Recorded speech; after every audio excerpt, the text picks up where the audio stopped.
What's going on, guys? I'm back here with another video, and today marks the day where we are going to be finally modifying the good old 1999 Subaru 2.5RS. You can already probably tell by the title and thumbnail of this video, we are going to be installing some H&R lowering springs. And I'll be honest, I don't know much about H&R. I don't know the quality of their stuff, but from the research I was doing, people seem to enjoy their product. So obviously I went with it. On the Subaru, we actually have some Eibach lowering springs that I got off a JDM website. So changing it up a little bit for the GC8. And I also went with lowering springs instead of coilovers simply because of price. I really just want the car to sit a little bit lower, and it didn't make sense for me to buy coilovers, especially for this. This thing is not a showstopper.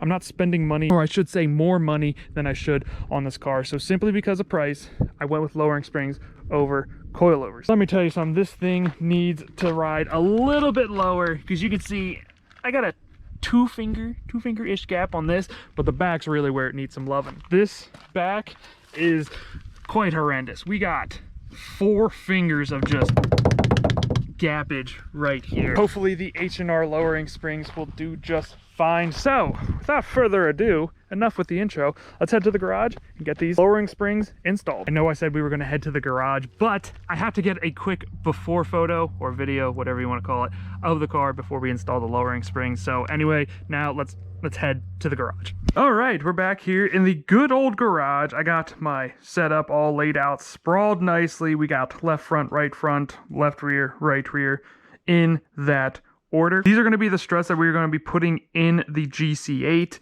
These are not the struts that are currently on the car. I had to get replacement ones because the ones in the car currently are just shot. I can hear them rattling every little bump I go over, and it annoyed me. So I picked these up at a U-Pull-It. It was like 60 bucks because your boy is out here getting them deals. These are the lowering springs that I decided to go with. I went with H&R. I'm not too sure if it's like a very good brand. It's not the cheapest. Obviously, it's not the cheapest lowering springs I could find, but people did seem to like this type of lowering spring, so I ended up buying these, and they were on sale because, like I said, I'm out here getting them deals. So these are the lowering springs we are going to be putting on the car. I'm sure a bunch of you have already changed out springs on struts before, but for those who haven't, I'm going to be showing you guys a little demonstration on one of these. I'm not going to do it to all 4 because once you know one, you pretty much know the gist on the others. If you happen, let's get right into this. I do have the POV hat on, so this is a little bit, you guys are in my face, so I'm having a little trouble seeing right now. Before we get started, obviously the most important thing is getting this spring compressed before you take any of the top hat off, because this thing will explode and bad things will happen. So that's why you have a spring compressor. These 2 things clamp onto the spring, and as you tighten this over here, it will then slowly go inwards, thus compressing this spring. Got the one side, got the other side. Since you have the spring compressed, very carefully, very carefully loosen this top bolt. Sweet. All right. That was a little more stubborn than, what was that?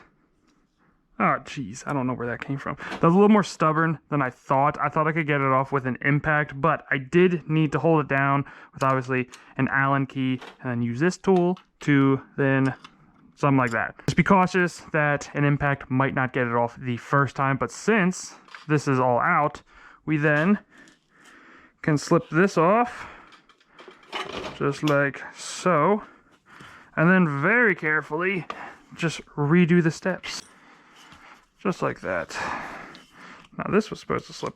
Aha, there we go. Here you can see the 2 differences between the stock springs and obviously the lowering springs we have right here. It is a tad bit, I don't know, maybe it is, maybe it's just in my head. This is smaller. This is the stock one. Obviously this will compress a little bit and lower the car a little bit more. And then to put the springs back in, just reverse all the steps that I just showed you and make sure the obviously nut is tight, so when you uncompress these springs, this does not go flying. That was a little bit of a crash course on how to change the springs out. Probably wasn't as in-depth as I'd like it to be, but I'm going to work on getting this back together, and then I'll check up with you guys when this is done. All right, so I got a little ahead of myself.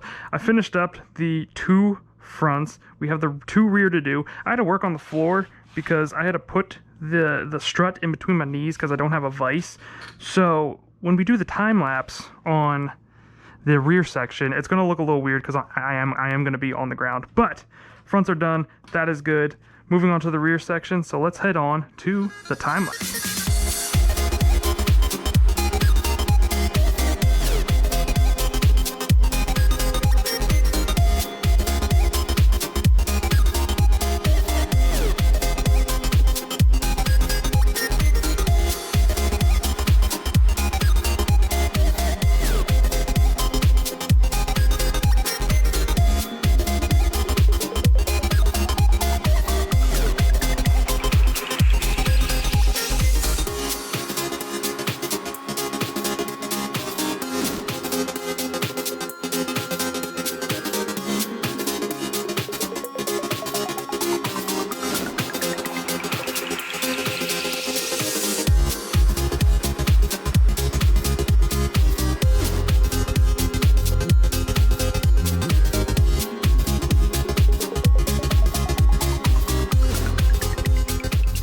All right, beautiful. So, car's in the garage.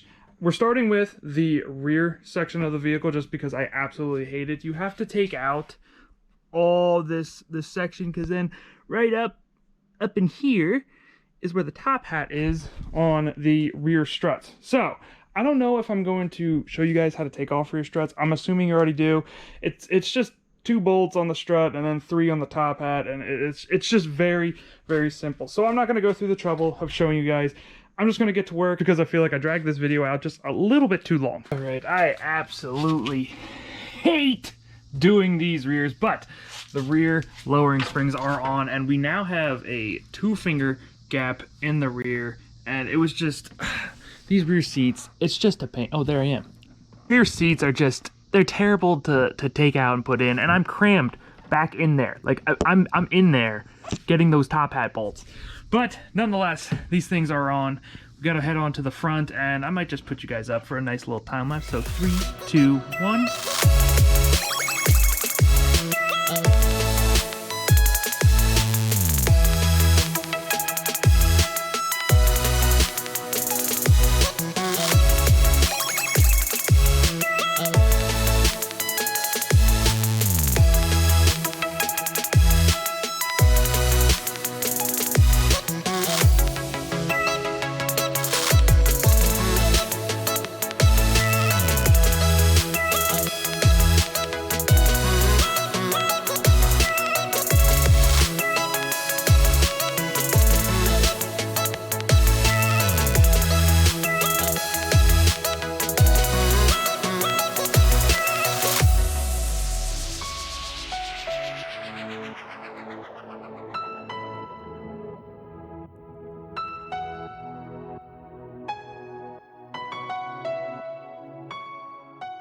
Man, I have been absolutely terrible with making these videos recently. It's been a couple days since the last clip that you guys saw. Obviously, the H&R lowering springs are installed. Ran into a few issues here and there, but obviously nothing we couldn't fix.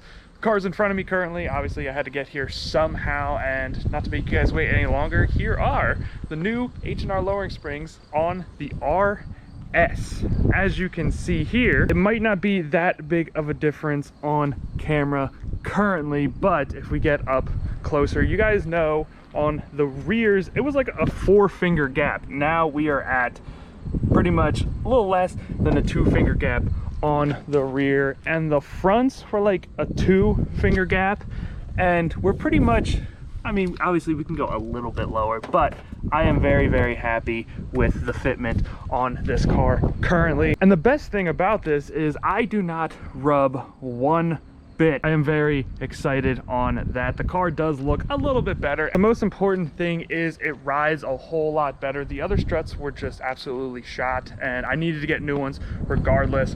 So it rides so much better with these new struts on, and I think it looks a little bit better without it being all monster trucked in the rear. And the fronts weren't that bad, but the rear was really like, it sat almost like tilted upwards. Hope you guys enjoy the look of the GC8 as well. We do have more parts coming in for this car. I'm not going to hint at it too much, but if you went this far in the video, we're going to be changing out those bad boys in the next video, so obviously stay tuned for that. But ladies and gentlemen, that is effectively going to end today's video. If you enjoyed it, obviously make sure you give it a big thumbs up.